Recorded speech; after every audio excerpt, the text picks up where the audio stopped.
आज हम कहानी दो बैलों की कथा पर चर्चा करेंगे, जिसके लेखक प्रेमचंद जी हैं। प्रेमचंद जी के बारे में मैं आपको बता दूं कि वो हमारे साहित्य जगत के सबसे महान कथाकार हैं। उन्होंने अपनी रचनाओं में राष्ट्रीय जागरण एवं समाज सुधार पर जोर दिया है। इसके अलावा कृषक, गरीबी, सामाजिक समस्याओं पर उन्होंने वर्णन किया है अपनी रचनाओं में। यह कहानी तब की है जब हम अंग्रेजों के गुलाम थे और हमारा देश अंग्रेजों के अत्याचार से बिल्कुल जूझ रहा था। ऐसे समय में हम भारतीय बिल्कुल निराश हो चुके थे।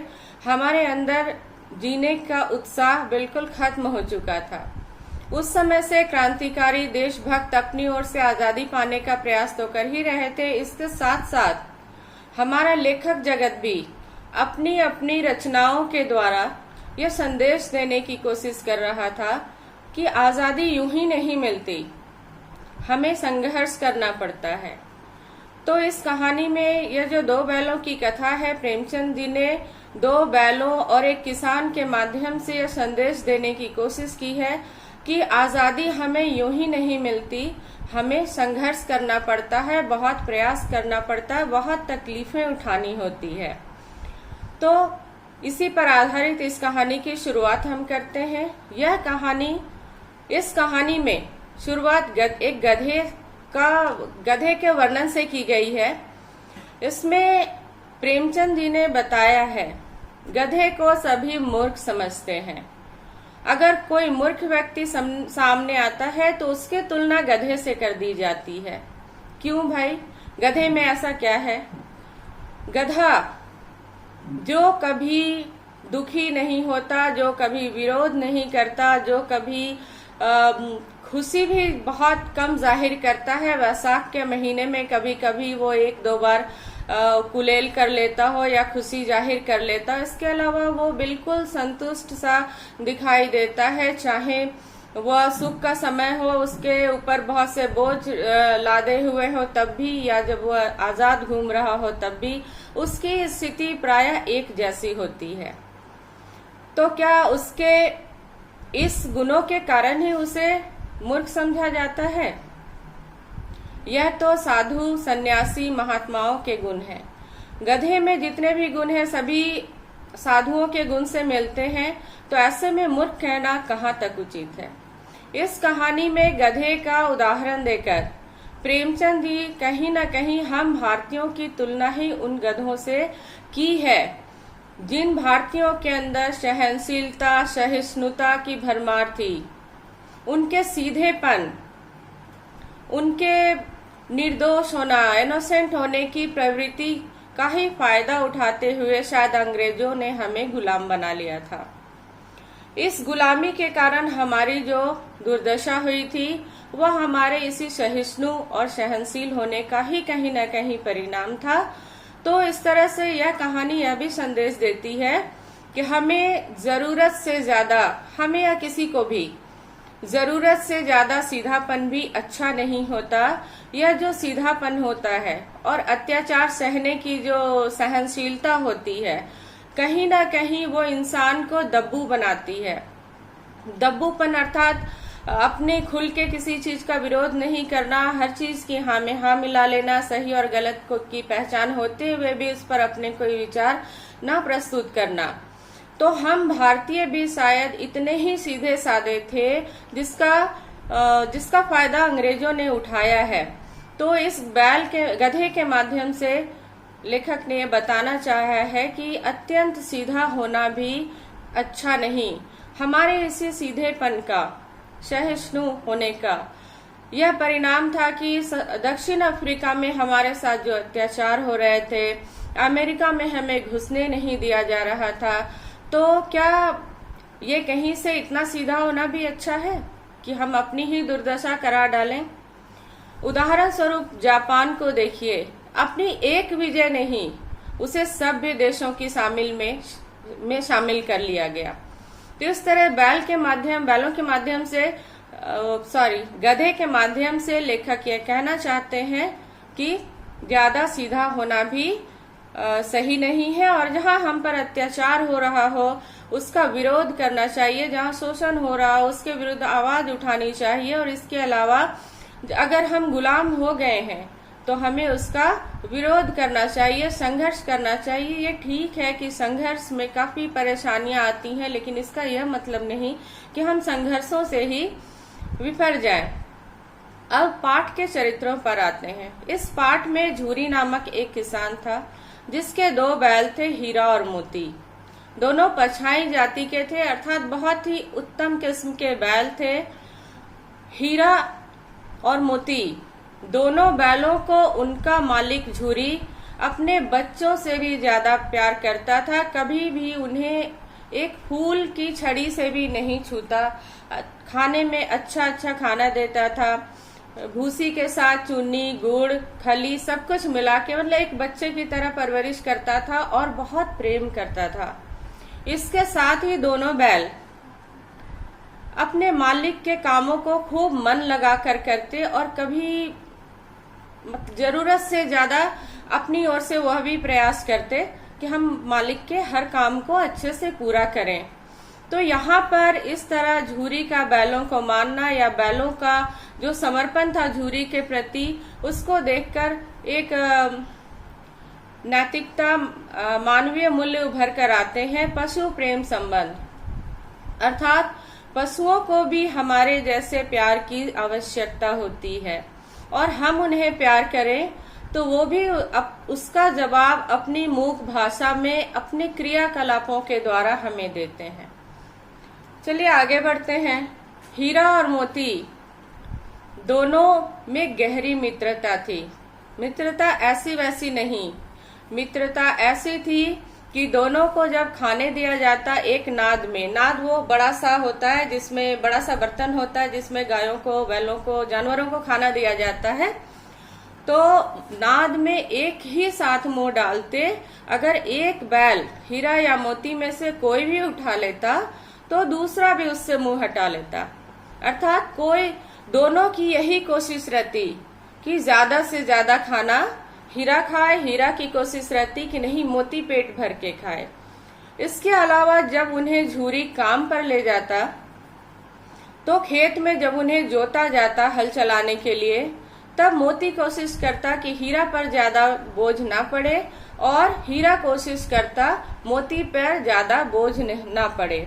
इस तरह दोनों की गहरी मित्रता, और मित्रता का क्या मोल होता है वह इसमें दिखाया गया है। जैसे जैसे आप चैप्टर के आगे और बढ़ेंगे आपको इन दोनों की मित्रता के बहुत सारे उदाहरण सामने नजर आएंगे, जहाँ विपत्ति के समय में कोई अच्छा मित्र हो तो छोड़कर नहीं जाता या सहायता करता है, ये बहुत सी बातें हैं। तो यहाँ पर दूसरा नैतिक मूल्य है, वह मित्रता की भावना है कि जब हमारे अंदर किसी के मित्रता की भावना, कोई हमारा अच्छा मित्र होता है तो हम उसकी हर परिस्थिति में सिर्फ सुख में ही नहीं दुख में भी उसका साथ देते हैं। अब हीरा और मोती तो बहुत अच्छे जाति के बैल थे ही। झूरी का साला जिसका नाम गया था, एक दिन आया दोनों बैलों को ले जाने के लिए, अपने कुछ खेती के काम करवाने के लिए, और दोनों बैलों को ले जाने लगा। ज्यों ही वह दोनों बैलों को ले जाने लगा, दोनों बैलों के मन में एक विद्रोह सा उभर आया झूरी के प्रति। उन्हें लगा कि उनका मालिक उन्हें बेच रहा है। उनके अंतरात्मा से, मन से आवाज निकली, आखिर मालिक ने हमें इस जालिम के साथ क्यों बेच दिया? क्या था, अगर और काम लेना था ले लेते। हमने कभी उससे दाने पानी की शिकायत नहीं की, जितना काम हमारे मालिक ने चाहा हमने उनको दिया। फिर ऐसी क्या बात हुई कि झूरी ने हमें बेच दिया? इतना से काम नहीं होता था तो और काम करवा लेते, लेकिन उन्हें इस तरह यूं बेचा जाना बिल्कुल भी अच्छा नहीं लगा उनके शब्दों में। अब जैसे तैसे बड़ी मशक्कत करके गया, उन्हें अपने घर ले गया और चरनी से बांध दिया। चरनी जहाँ पशुओं को बांधा जाता है। बांधे जाने के बाद उन्हें रात में चारा दिया गया। दोनों बैलों में से किसी ने भी उस चारे में मुंह नहीं डाला दोनों की आत्मा व्यथित थी। उन्हें लग रहा था आखिर हमारे साथ ऐसा क्यों हुआ। अब एक दूसरे की नजरों में दोनों ने देखा और मन ही मन मानो कुछ निश्चय किया। रात्रि बेला में, रात के समय में जब सभी लोग गांव के सो गए, तब इन्होंने निश्चय किया कि हमें यहाँ से भाग निकलना है। और ये लोग अपना पगहा तुड़ाकर, अर्थात खूंटे से गाय के गले में जो रस्सी बंधी होती है उसको पगहा कहते हैं, पगहा तुड़ाकर वापस लौट आए। झूरी जब सुबह उठकर देखा तो दोनों बैल उसकी चरनी पर खड़े हैं, चरनी जहां वो बांधे जाते थे, खड़े हैं। दोनों के पैर कीचड़ से सने हैं, गले की रस्सियां आधी आधी लटक रही है। झूरी को समझते बिल्कुल भी देर नहीं लगी कि ये वहां से भाग आए हैं। इसके बाद झूरी दौड़ कर गया, उन्हें गले लगा लिया, पुचकारने लगा। गांव के बच्चे भी जमा हो गए और उन्हें इस तरह इतनी दूर अनजान रास्ता तय करके आते देख, भाग कर आए हुए देख, गांव के बच्चों ने भी काफी प्रशंसा की। किसी ने कहा कि ऐसे बैल हमने पहले कभी नहीं देखे। इस तरह की बहुत सी बातें होती रही। तभी झूरी की पत्नी निकली और बैलों को देखकर जल भुन गई, क्योंकि एक दिन पहले ही उसका भाई उसे खेती करने ले गया था। जल भुन गई और बड़े ही कटु शब्दों में कहा, बड़े कामचोर हैं, भाग आए। अब झूरी को अपने बैलों पर इस तरह इल्जाम लगाना बिल्कुल बर्दाश्त नहीं हुआ। वो कहने लगा, कामचोर क्यों हैं? दाना चारा ना दिया होगा, भाग गए। झूरी की पत्नी कहती है, वे लोग अर्थात उनके भाई तुम्हारी तरह बेवकूफ नहीं है जो दिन भर बैलों को सहलाते रहते हैं, काम कराते हैं और खाना देते हैं। अब वो इतनी चिढ़ गई बैलों के इस बर्ताव से, उसके घर से भाग के आने के बाद से, वो उन्होंने कहा, देखती हूँ अब इन्हें कौन खाना देता है, और अपने नौकर को यह आदेश दिया कि सिर्फ सूखा भूसा दिया जाए। झूरी का जो नौकर था बैलों के सामने सूखा भूसा लाकर रख दिया। अब झूरी को ये देखा नहीं जा रहा था और बैल भी बड़ी ही आशा भरी नजर से, उम्मीद भरी नजर से दरवाजे की तरफ देख रहे थे कि इस सूखे भूसे में चूनी, खल्ली और गुड़ जो भी उन्हें मिलते थे, अब कोई लेकर आएगा, अब कोई लेकर आएगा, लेकिन कोई नहीं आया। अब झूरी की पत्नी जब अंदर चल गई तो झूरी अपने नौकर से कहता है, जाना थोड़ी सी इसमें खली और चुन्नी भी डाल दे।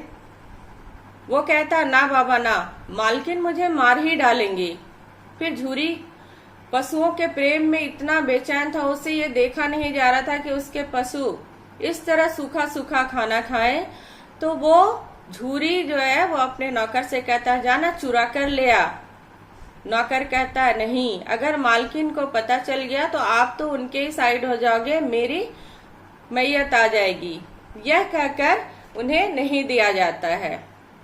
अब दूसरे दिन गया, फिर आया बैलों को ले जाने। इस बार वह गाड़ी लेकर आया था कि बैलों को एक दिन पहले ले जाने में जो परेशानी हुई थी, उस परेशानी को वो दूसरी बार नहीं झेलना चाहता था। वह गाड़ी में, बैलों की गाड़ी में उन्हें बांधा और ले जाने लगा। जब ले जाने लगा तो हीरा और मोती दोनों काफी परेशान थे। यहाँ पर हीरा बहुत सीधे और शांत स्वभाव का था और मोती थोड़ा गुस्सैल अड़ियल था।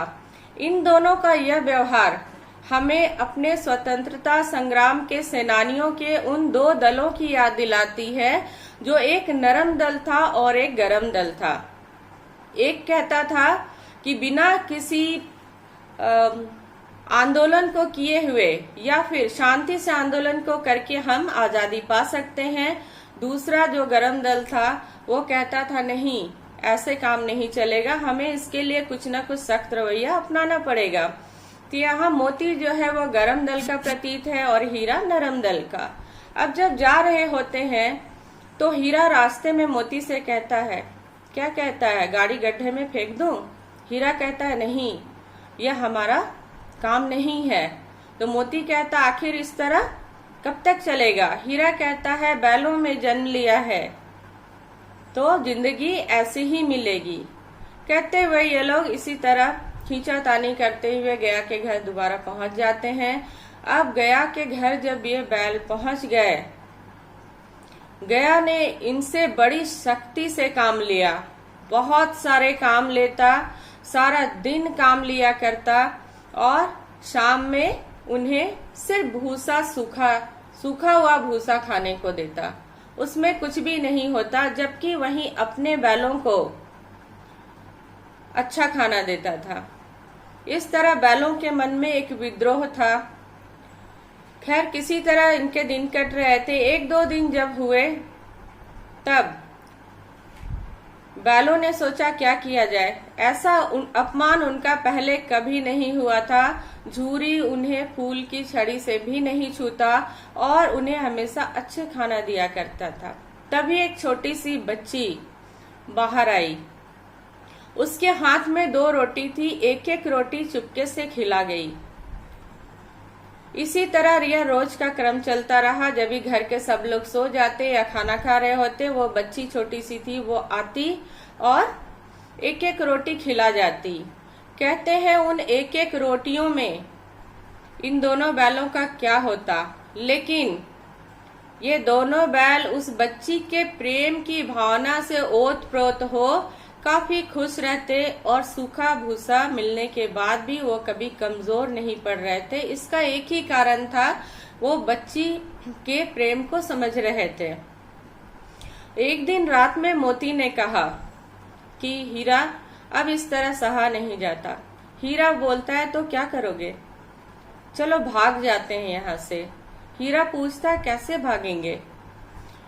मोती कहता है इन रस्सियों को थोड़ा थोड़ा दिन में ही चबा लेते हैं, शाम में ही लौट के आने के बाद खेतों से, और जब रात होगा तो झटके से तुड़ाकर भाग जाएंगे। वे दोनों बैल इसी मंशा से रस्सी चबा रहे थे, तभी वह लड़की रोटी लेकर आई और उन्होंने गायों की इस चेष्टा को देखकर उस बच्ची को ये समझ में आ गई बात कि ये दोनों जाना चाहते हैं, भागना चाहते हैं। उन्होंने बैलों की रस्सी खोल दी। खोलने के बाद बैल जब भागने लगे तब वह लड़की चिल्ला उठी कि दादा, दादा अर्थात अपने पिता को वह दादा कहती है, दादा बैल भाग गए, बैल भाग गए। अब गया दौड़कर निकलता है लाठी लेके, गांव के लोगों को लेकर। जब निकलता है तो देखता है दोनों बैल भागे जा रहे हैं। लाठी लेकर गया और गांव वाले को दौड़ते हुए देखकर हीरा कहता है क्यों मोती, चल लौट चले।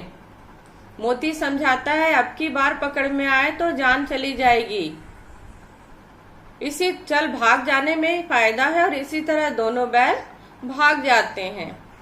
जब वो भाग रहे हैं तो नए नए खेत वगैरह मिल रहे हैं। अचानक वो क्या देखते हैं, भागने के बाद थोड़ी दूर जब उन्हें ये बात समझ में आ गई कि हम गया के पकड़ से काफी दूर हैं, तब उन्होंने राहत की सांस ली। हाँ तो बच्चों, गया के घर से भागने के बाद बैलों ने राहत की सांस तो ले ली है, लेकिन क्या वो सीधे घर पहुंच जाएंगे या उनके साथ और भी कोई मुसीबत आने वाली है, ये हम अगली वीडियो में देखेंगे।